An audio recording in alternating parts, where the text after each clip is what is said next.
Okay, everyone, thanks for staying on. We're ready to start our interview session. Maybe you have any questions. Thank you, Melissa. Hi, Dr. Lombardi. Mike Boyden from the Altoona Mirror. I had a question about the 3 practice rule. What if the school closes and then they have the practice, then they need to have 3 practice before they can come back to sports.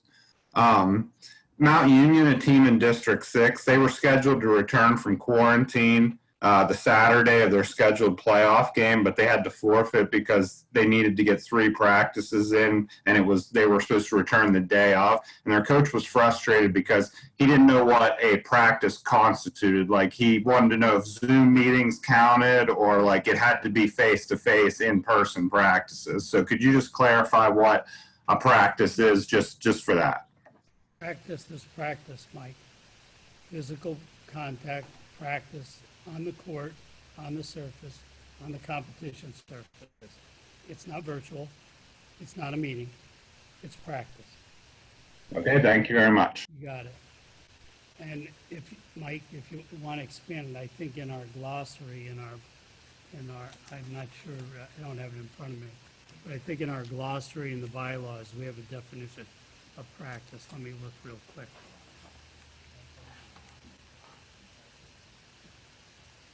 Yeah, we do, Mike.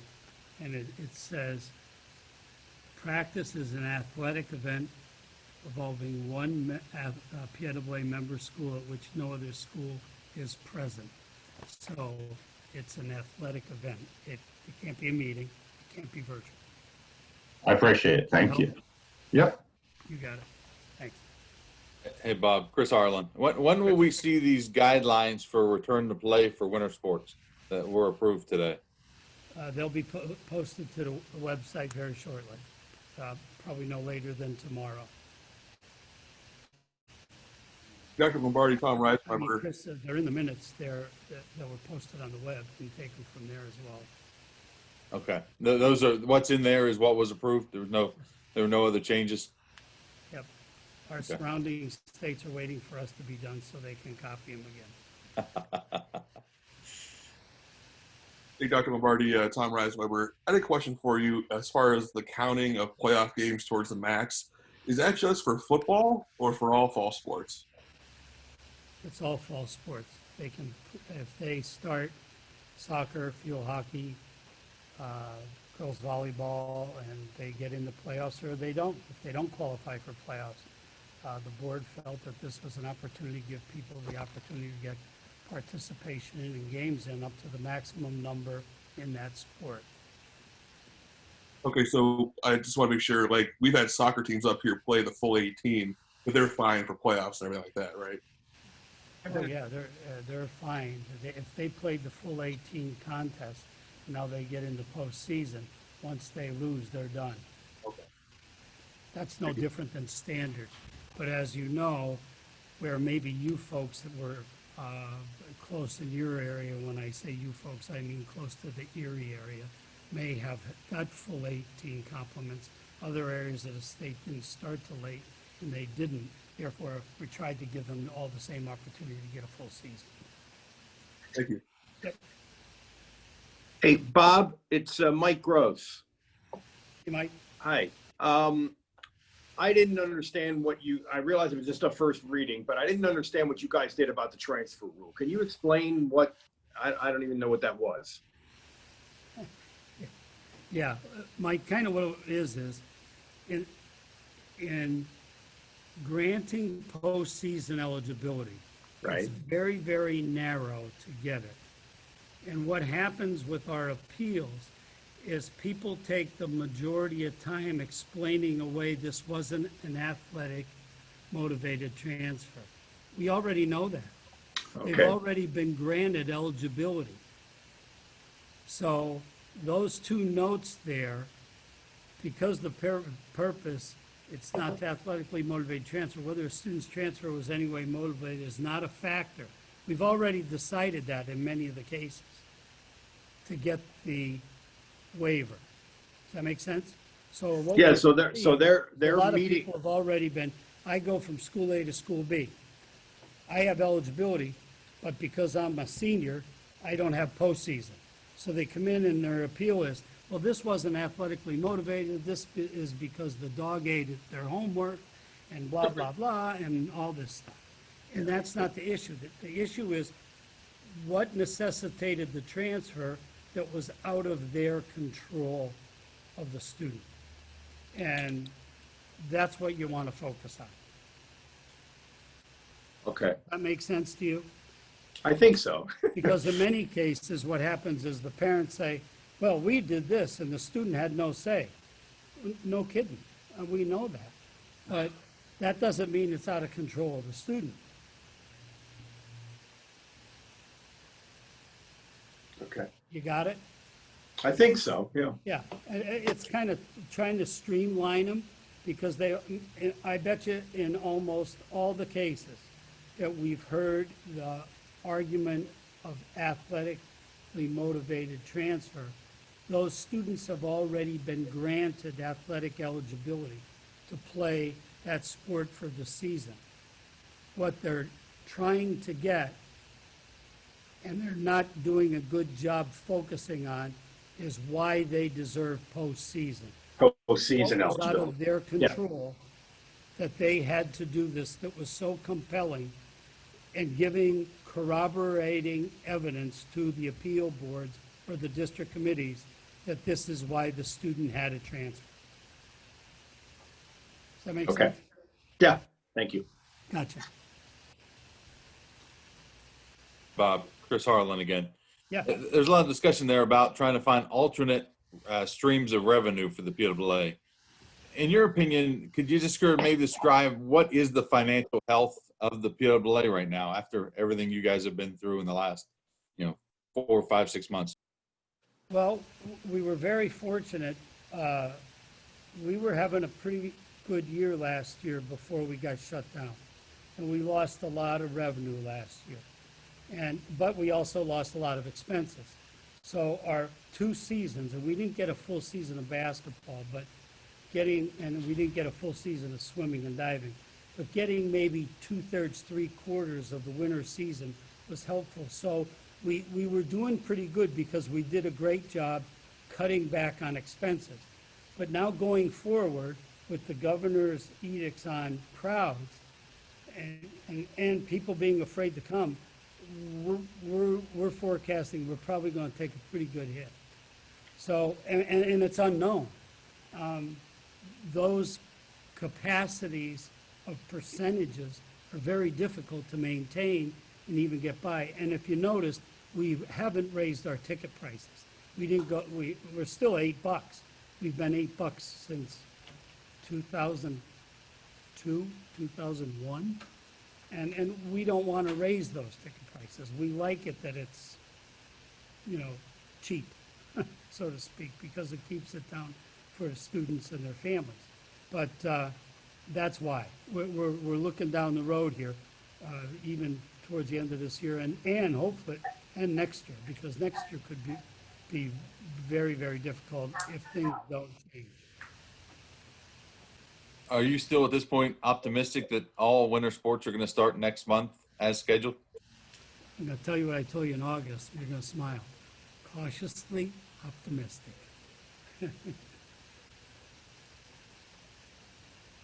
Dr. Lombardi, on that note about the budget and things like that, is there any thought that the experience for the student athlete would have to be altered based on budget shortfalls, or how would that impact, I guess, students if the PIAA falls a little short of where your revenue needs to be? It won't impact the student. It hasn't now. The only thing what may be an impact is the tightening up or maybe reducing of postseason play. But that doesn't change the athletic experience for the student at the regular season level. That's the key, and we want to give those students as many opportunities, and that's why I think the board expanded the district deadline for the fall to allow maximum participation up to the maximum number of competitions, so that that we don't impact their experience that way. So in the future, though, it could be something like a reduced playoff field or something, less rounds of games to pay for. Possibly. We did that this fall. And not only, that's not so much driven financially, that's really driven by health and safety plans and trying to keep people away from mitigating the spread of this. As you've seen by the changes that we've had in our postseason, we've really truncated the champions and individuals to keep that type of opportunity down. We just heard from sport medicine the other night. They really want to see us stay at local and regional levels until we get to a state final only. Girls volleyball was one of those indoor sports that happened in the fall, similar water polo, things like that. I mean, did those fall sports that were played indoors give you confidence headed into winter that this can be done and be done safely on a statewide level? Yes, they did. But that the restriction of 25, I thought, was discriminatory against both of those sports. I don't know why they used that number. I'm glad it was relaxed. It was very helpful because you can't have young people, especially young ladies, playing a game and sitting out in the hallway and they're a substitute to go in the game. That's totally unfair. Thank you. I appreciate your time. Thank you, Ally. Dr. Lombardi, Bob Greenberg. Hey, Bob. Hi. First, a statement. On behalf of all the radio stations across the state of Pennsylvania, I would strongly recommend that the PIAA does not consider raising rates for rights fees for games. Many businesses are hurting across the state, as are many radio stations, and any raise of those fees could be devastating. So I had to get that out first. Second off, could you clarify, I know it's early, about the hosting of playoff games? If a certain school does not have the qualifications that you will deem, then the opposing school then will get an option to host that game. Is that what you think? No, that's not, I don't think that's what we said, Bob. I think we said the team at the top of the pairing would be the home team for that game. But if they didn't have a facility that would be past, let's say, the minimum standard, then that game would be in that district. Okay. Immediately go to the opponent. Okay. All right. Thanks for the clarification. Yep. And Bob, I'll be candid with you. We're not interested in putting up your radio fees unless people continue to tweet out that, oops, they've gone to executive session already. There should be a fee on that. You might want to put me on mute during these meetings, Dr. Lombardi. We're your 5 Twitter followers, Bob Greenberg. Ooh. Yeah. Thanks, Melissa. Oh, Dr. Lombardi, Mike Drago. Hi. How are you today? Good. About the home field site locations for the state tournament. Now, this will be in effect for the fall championships and immediately. Is that correct? Yes, it will. And do you recall this happening before in PIAA state tournaments that teams played at home? I believe where we loosened up a couple years ago was in team wrestling. We've allowed that to occur. Oh, that's probably been done maybe about 10 years since we've gone to the first round contest because we weren't able to find sites at that time. So our committee had brought it to the board. They agreed upon it. But outside of that, sometimes it happens at the district level, but it hasn't happened at the state level. I would say back to when Dr. Werner came here, and that was 1980. So it's been a while. So is this driven by the COVID situation that schools don't want to host, or are there other factors? It's a multitude of factors, Mike. One, I think it's a concern of COVID. 2, it's travel, because now instead of 2 groups traveling, you have only 1. 3, it's site recognition, because there's a number of places that will say, look at, Mike, you bring your school over to my place, we'll play a game, we do it all year long, but a neutral quotes site says, wait a minute, we're letting two strange schools come on our campus, and we have no control over that, we don't want to do that. So that's another concern. And there is a little bit of a cost concern because this way that we don't have to pay the site rental fees, but we will end up paying for the workers and the officials and those type of things. So I think it's a combination of factors. Most of them seem COVID related though. Yes. Were you headed in this direction before the pandemic? Were you finding it increasingly difficult to find willing host schools? We were not heading in this direction at the state level before COVID. No. Thank you. You got it. Bob, Chris Harlan, one other financial thing you guys decided was not to give reimbursements to teams for, I think it was football, basketball, wrestling. What, just so I understand, what do you guys usually reimburse in those sports? What do they usually get back? There's a formula in wrestling. It's based off the number of qualifiers you have and what region of the state you travel in from. It's depending upon the area, Chris, it starts at $20 per person. So like at individual wrestling, if you had one qualifier and two coaches, it'd be $60 if you lost in the first round of the event. And then it goes up from there. In basketball and in football, we had a flat fee for travel. It was $250 for football, and then for basketball it was half that, $125.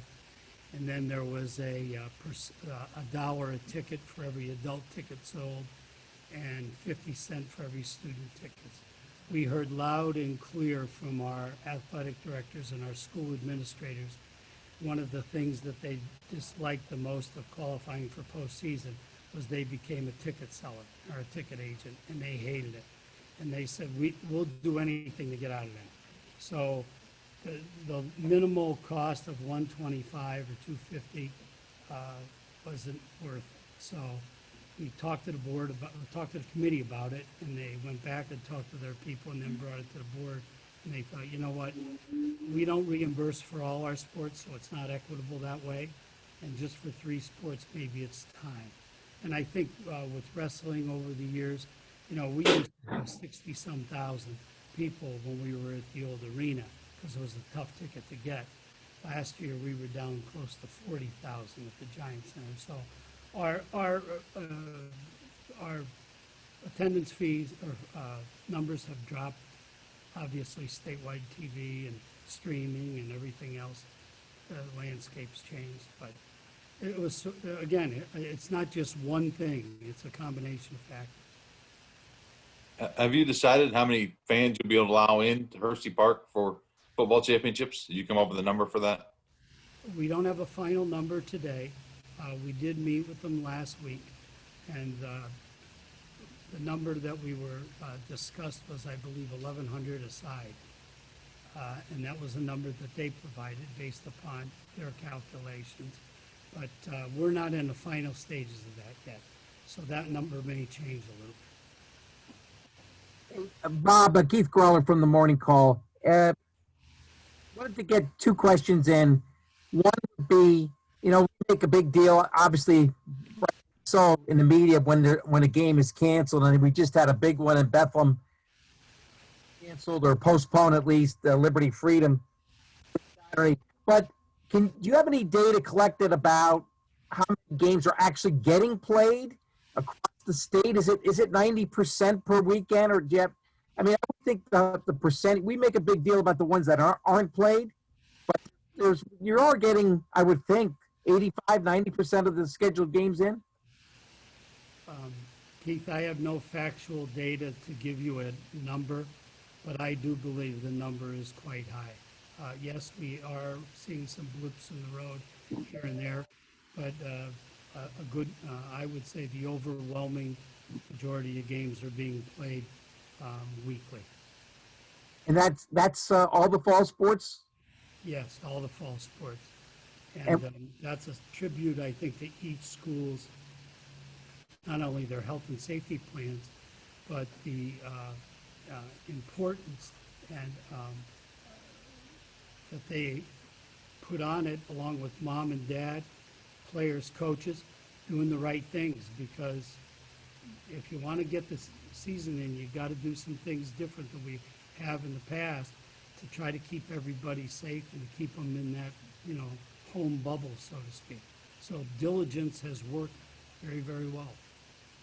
And something on the winter. I know you say cautiously optimistic. What are your medical? What does the medical people say about what's the key for you to successfully get up and running?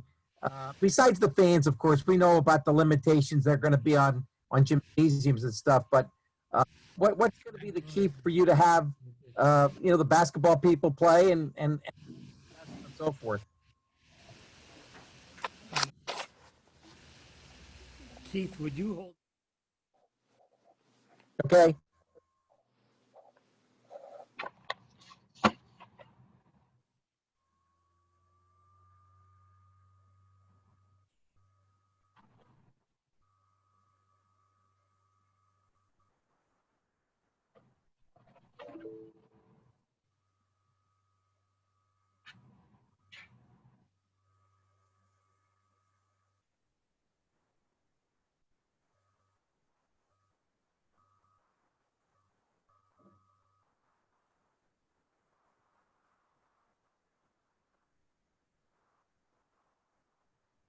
Okay, I'm sorry, Keith.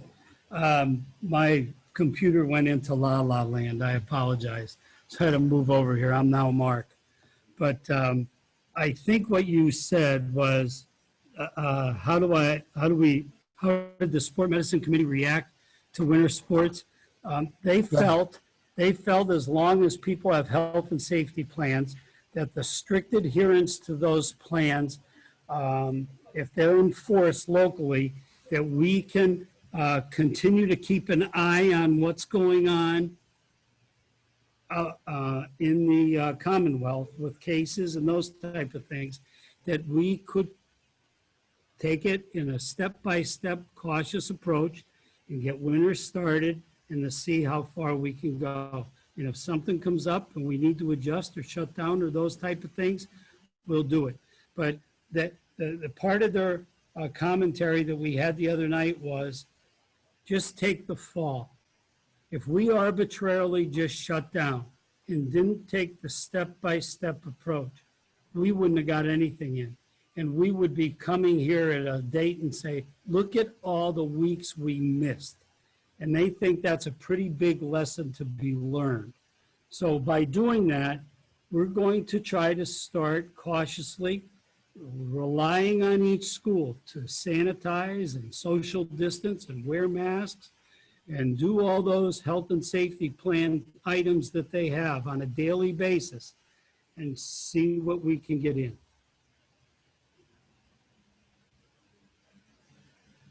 Thank you. And one, Keith, one last thing.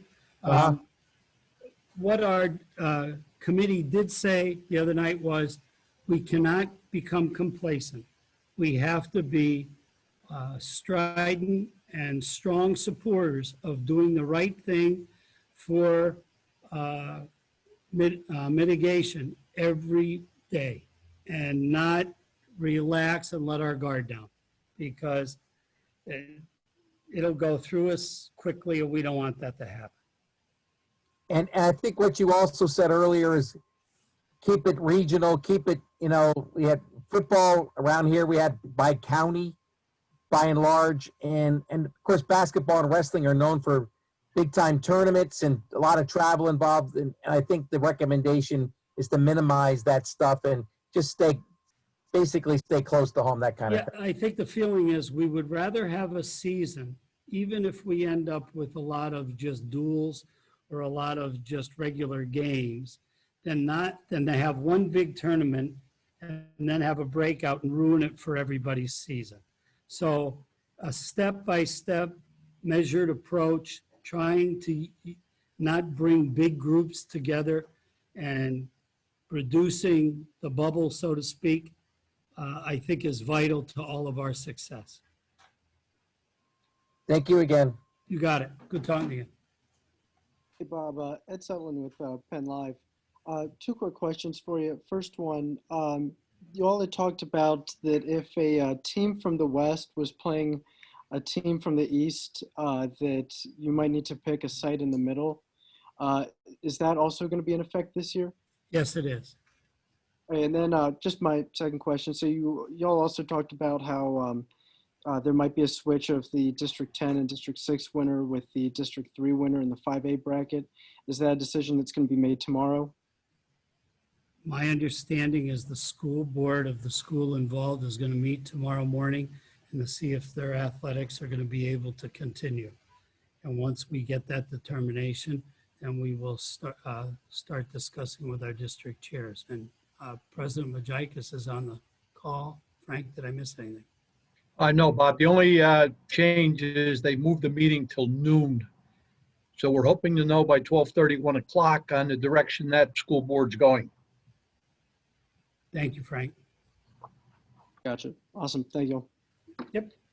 Hi, Dr. Lombardi. It's Steve Bennett from the Citizens Voice. How are you? Good, Steve. How you doing? Just for some clarification on if the Valley West board does opt back into play, they would still play the 10-1, 6-1 winner. There won't be any other adjustments to the bracket for Class 5A football, correct? That's correct.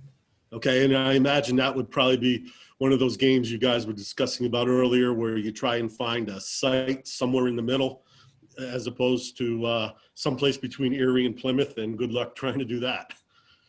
Yes, we will go into our bag of tricks and try to find one. Okay, thank you very much. Okay. Dr. Lombardi, it's Bob Greenberg again. Just one quick question. Can you clarify the wrestling discussion today, that the two recommendations, everything was kind of thrown back to the steering committee, and I would assume that will be mentioned at the next board meeting? Yes, Bob, that's correct. We didn't really have a good or an in-depth discussion at the steering level or the sport medicine committee on multiple duels, tournaments of where many schools are coming in, and we really want to have a pretty good discussion. Some states have indicated to me, just anecdotally, that they have stopped their tournaments or really minimized them to maybe 4 schools only. So we want to kick that around with our experts and see where we can go. I think we need some input before we come up with a final answer. Thank you. You got it.